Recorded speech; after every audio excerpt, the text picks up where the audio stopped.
Alrighty, welcome back to Musical Connections. This is Next to Connect from the Amera Innovation Exchange at the Signal Hill campus here in St. John's, Newfoundland. This is Music Celebration Week 2023. I'm Zach Snow, and joining me right now is a singer-songwriter who's been on the go for a couple of years now. He's got 2 albums to his name, Up to You and his most recent one, Just Let Me Be Mad.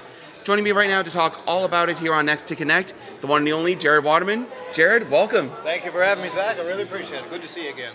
Oh, absolutely, and it's great to have you on. It's been a while, so it's been a while of trying to get you on the podcast, and just from how busy this year has been, not just for me, but for you as well.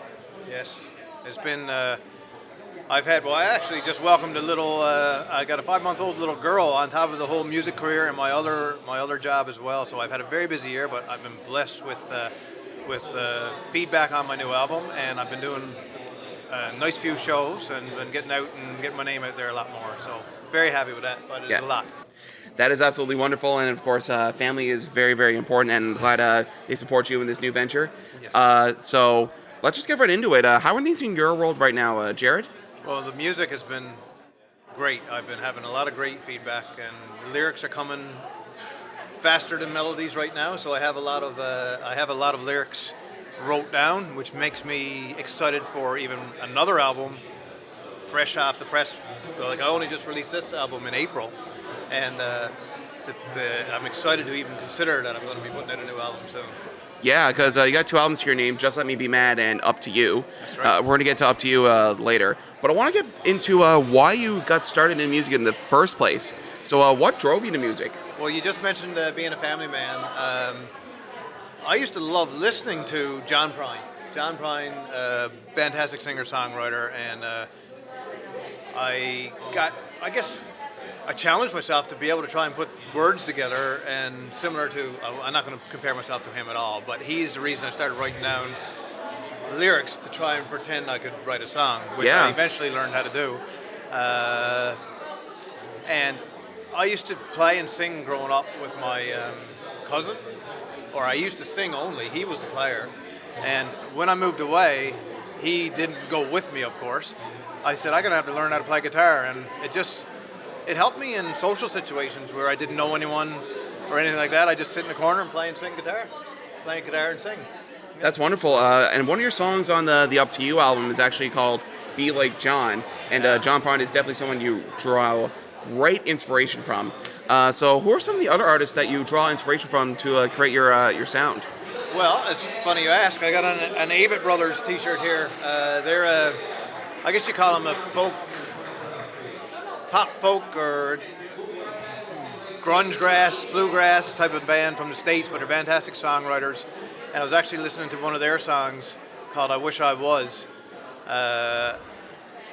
The moment I wrote my first song, I paused that video with about 10 seconds left in the song and said, oh my goodness, I think I'm on something. Not me, because they just showed me a little different way to bring it out, and it opened up the floodgates for me. And I also like to mention Jason Isbell, because I listen to a lot of Jason Isbell. Yeah, the guy who wrote Cover Me Up, right? Yes, he wrote Cover Me Up, and a lot of amazing songs, yes. I've seen both of them. So I've seen the Avett Brothers, Isbell, and Prine twice live. No way. all at the same concert. You know what I mean? That is wicked, man. All my influences were in the same spot. Now, of course, I mentioned the song Be Like John, which was on your debut album, Up to You, in 2019. And you worked on this with Kevin Evans. Of course, many people know Kevin Evans with Evans and Doherty. Right now, he plays in the band Black Gold with the legendary Darcy Broderick. Yeah. So what do you remember most from recording that album? Just getting to spend time with Kevin. Kevin was an absolutely beautiful man, and he loved just to be in his presence, like his stuff that I learned so much just watching him work in the studio. Like, I can't even put my finger on one thing. I learned everything, I'd say. He's just fantastic live. He's a great person to be around. He's so knowledgeable. He loves John Prine, like, you know what I mean? So, I mean, who wouldn't? Exactly. So just, I became really good friends with Kevin working with him, for sure. Yeah. So what lessons did you take away from Kevin Evans when you recorded this album? I would like to believe, I used to watch Kevin fingerpick. I used to fingerpick before, but I didn't know how to do it, really. Like, I fingerpicked, yes, but I didn't have a style, we'll say. I used to watch Kevin do it, and there's a song on my album, Just Let Me Be Mad, called Free, and it may not be the exact same way that Kevin fingerpicks, but I mimicked my style off of his but by also making it my own. You know what I mean? Yeah, that's wicked. Yeah. Now, you released a few more singles, which led up to your second album, Just Let Me Be Mad, and you took on a different producer for this record, the one and the only Dave Fitzpatrick, who's worked with everybody and nobody, really. Yeah. Of course, many people know him from The Fables, Right. and he's got his own little studio out in South River. Yeah. Well, own little studio is an understatement. It's a pretty massive one, I would imagine. Yes, man. And he's recorded a lot of albums, so why go with Dave Fitzpatrick for Just Let Me Be Mad? Well, I met Dave online during the pandemic. I won a competition and got a free recording. Oh, yes, why? Yeah, so Tell me more about that. that was, I don't even remember what I did to win. Maybe it was a like and share post, and then he reached out, and I was the lucky winner, right? Oh, nice. So, and we had good chemistry. I enjoyed it, and I went out there we had a process, of course. I'd have to email things out, and he would reply with a way that he was going to have this, like that he would like the song to go. Then I'd reply back and say, no, a little bit more like this, a little bit more like that. And by the time we worked through the album, we hardly needed any back and forth because he knew exactly what I was hearing when I was sending him my bare bones track, I say. Yeah. Wicked, and of course, Just Let Me Be Mad came out a couple of months ago, and it's a great job on that, and played a few singles from that record on newfound releases. Thank you. So, what do you remember most from recording Just Let Me Be Mad? Oh, bar none, probably my best recording experience ever is for the song The Wolf, which we've talked about The Wolf before. That song, Just Let Me Be Mad. My father came out and sang the last verse of that song was my father in the studio recording it with me. Nice. We drove out to South River from St. John's, and we were practicing the song. Like, my father was a musician growing up. We never played together growing up. So, Oh, wow. to get to record with him, hey Joe, to get to record with my father in studio, like, that is, if nothing ever comes out of my music career, that was the best thing that ever happened. Yeah, and of course, Joe Tucker from Young Tree and the Blooms just walked by here. I had to say hi. And a little bit of a fourth wall break here. It's pretty busy here at Music Celebration Week 2023. How does it feel to be here amongst your peers, celebrating Newfoundland and Labrador's best? Well, it just makes me feel like I'm in the right spot. Everybody here has got a smile on their face, and it's all business.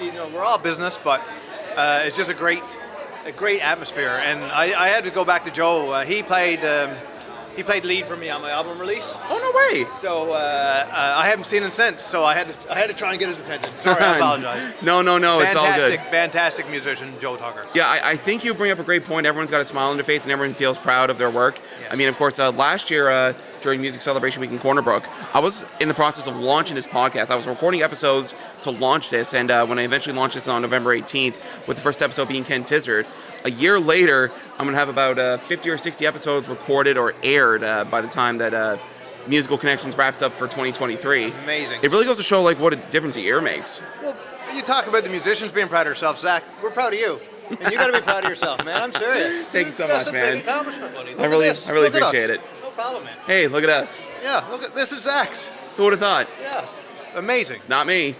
Now, of course, you've joined Pharos Music's team and had Derrick Sturge on management and artist development and stuff. So, Yeah. What's it like working with Derrick Sturge? Derrick has helped me a lot because I'm not very organized when it comes. I just want to play and sing. I'm sure many artists say the same thing. We're not all organized, are we? Exactly. I mean, I'm like doing all this, and I'm hardly organized myself. Right. So you can understand help. And we talked a little bit about having Exactly. help. Makes a big difference. Derrick has helped a lot with my development. He's helped me gain some funds for grants and stuff. So I've been he's easy to work with. I sat down with Derrick.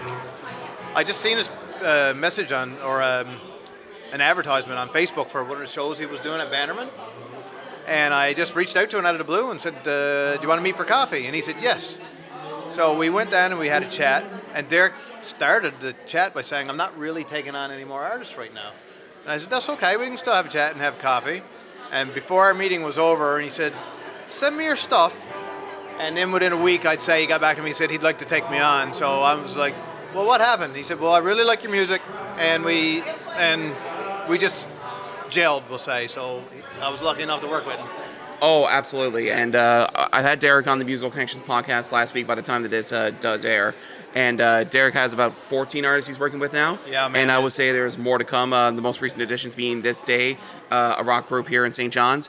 And we really need more artist managers here in, not just in town, but all across Newfoundland and Labrador.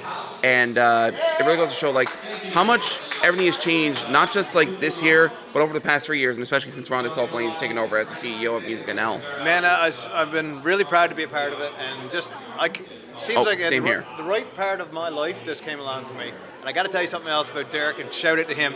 So I mentioned Joe played my album release. Derrick was my drummer.